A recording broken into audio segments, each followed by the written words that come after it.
Diferença entre orar e rezar. As vãs repetições. Assim como bem atestam o Aurélio, o Michaelis e todos os dicionários da língua portuguesa, os termos orar e rezar são sinônimos.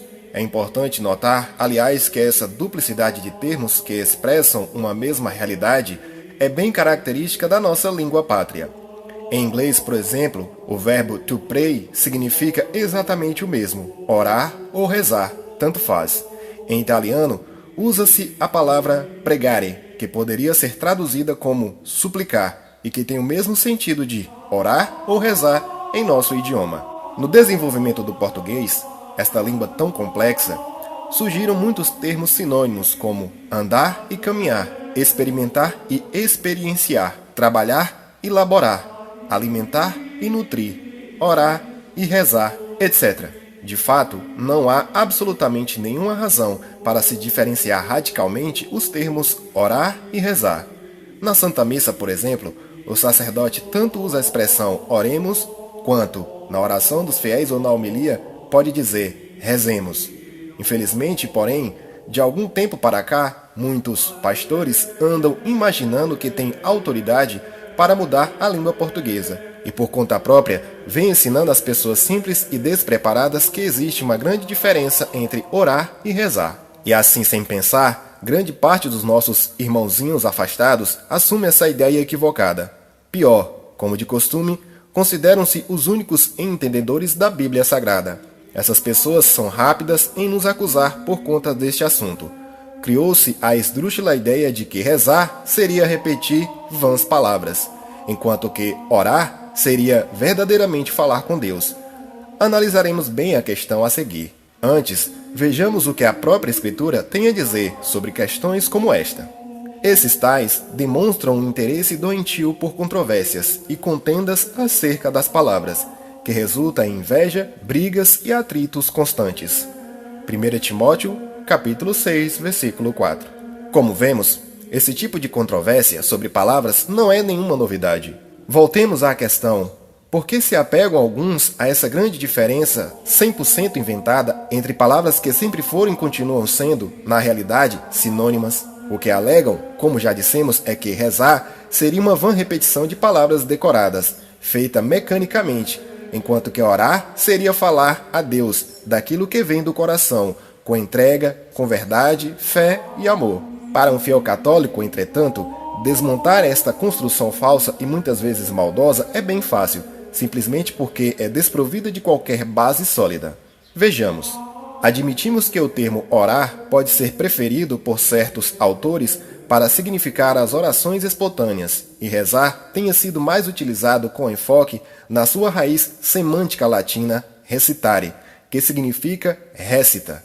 Isso, porém, não é e nem foi nunca regra geral, e para confirmá-lo basta demonstrar que o vocábulo orar deriva do latim orare, cujo sentido original é exatamente o mesmo, isto é, pronunciar uma fórmula ritual, uma súplica, um discurso, além de significar também, exatamente do mesmo modo que o recitare, o pedir, rogar, pleitear, advogar.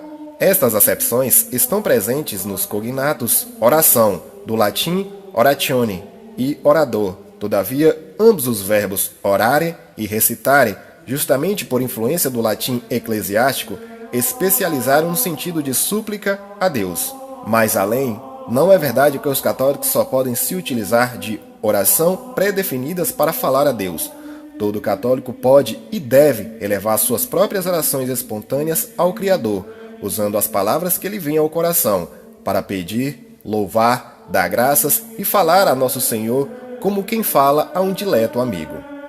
Como o próprio Jesus Cristo o ensinou. O uso das fórmulas prontas sempre serviu e serve como uma espécie de guia para orientar quanto à maneira correta de falar a Deus, conforme nos instruiu o próprio Senhor Jesus Cristo, quando um dos discípulos lhe perguntou como deveriam orar, conforme Lucas, capítulo 11, versículos do 1 ao 4, e em Mateus, capítulo 6, versículos 9 a 14. Ele não respondeu: falem como quiserem, digam as palavras que lhes vierem ao coração. Não, o que o Senhor fez foi ensinar a oração do Pai Nosso, dizendo com muita clareza: quando orardes, dizei assim: o Filho de Deus e Salvador da humanidade pessoalmente ensinou uma fórmula predefinida para que nós pudéssemos compreender o que é mais importante pedir a Deus e em que ordem e de que maneira devemos fazê-lo. Por meio desse modelo, Jesus nos ensinou como devem ser as nossas orações e como elas se tornam aceitáveis a Deus, nosso Pai do céu. Vemos que pode ser muito útil, então, usar as fórmulas prontas como orientadas para os nossos momentos de oração. Foi assim que o Cristo nos ensinou, e isso não quer dizer, de modo algum, que nossa oração será feita mecanicamente, sem entrega, sem verdade, sem devoção, sem amor. O X da questão. Como sempre, quando discutimos com evangélicos, não podemos encerrar a questão sem entrar no argumento bíblico. Está na Bíblia, não está na Bíblia. Onde é que está na Bíblia? É o que invariavelmente ouviremos como resposta.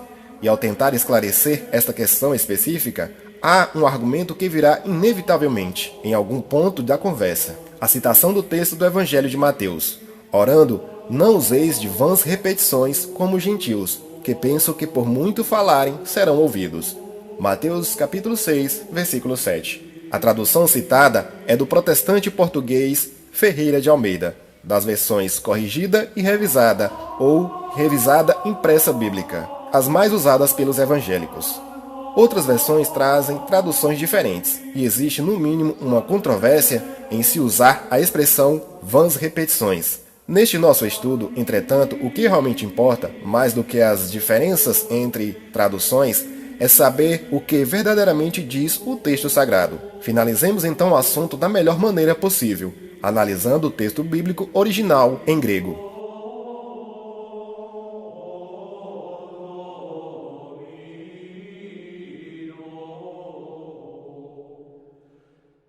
O vocábulo-chave aí é polilogia, que se pronuncia polilódia e se traduz da seguinte maneira: poli quer dizer muito, bastante, em grande número. Lódia quer dizer palavra, discurso, descrição, linguagem, estudo, teoria. No contexto em questão, o termo está mais diretamente relacionado ao sentido da palavra. Polilódia, portanto, quer dizer algo como tagarelice, falatório, verborragia, prolixidade. Como vemos na fiel tradução desta passagem, dificilmente cabe a expressão vãs repetições tão alardeada. Outro ponto importantíssimo é compreender que Jesus diz que não devemos falar muito, multiplicando as palavras, do mesmo modo como fazem os pagãos. Atenção, não devemos orar do mesmo modo como fazem os pagãos. É claro que os pagãos não recitavam salmos, nem as orações dos judeus e muito menos o Pai Nosso, que o Senhor mesmo ensinou aos seus discípulos. Se o fizessem, seriam recriminados? Certamente que não. Agora, se rezar fosse o mesmo que usar de vãs repetições, no sentido de repetir as mesmas palavras, então Jesus mesmo rezava, como vemos no Evangelho segundo São Marcos, que mostra o Cristo falando a Deus no jardim de Getsêmani antes de Judas o trair. E, afastando-se de novo, orava dizendo novamente a mesma coisa. Marcos capítulo 14, versículo 39. Se esta cena se passasse no Brasil hoje, certos pastores diriam que Jesus estava cometendo um erro, rezando em vez de orar, usando de vãs repetições. Isso acontece porque muitos memorizam a Bíblia, mas poucos entendem o seu contexto e seus significados realmente profundos.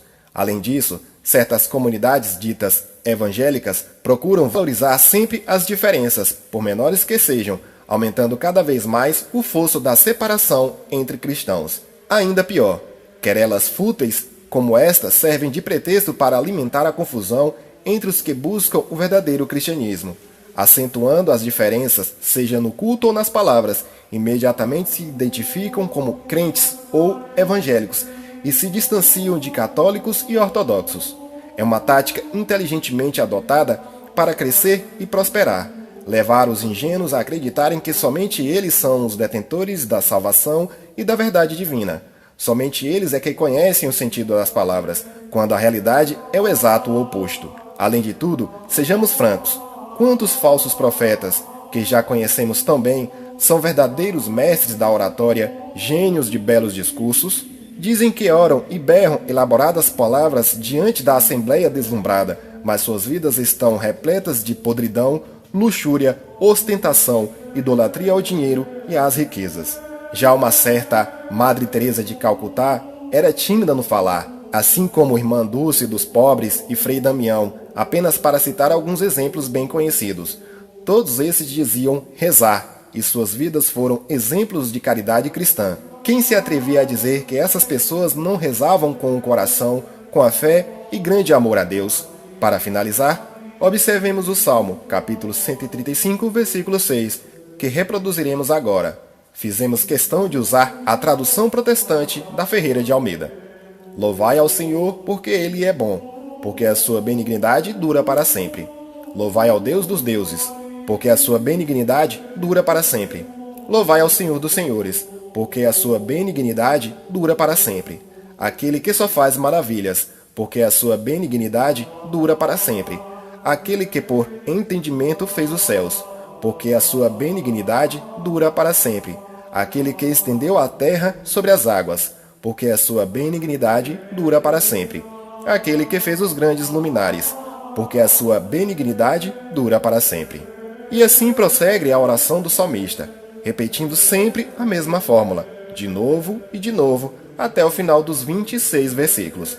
Assim também é que cai por terra definitivamente o argumento de que os católicos usam de vãs repetições nas suas orações, junto com a suposta importante diferença existente entre os termos orar e rezar. Tanto rezar quanto orar podem englobar todos os gêneros de súplicas a Deus, desde aqueles de repetição e agradecimento até as orações de louvor e glorificação ao Criador. E não estamos aqui a tratar de nenhum segredo.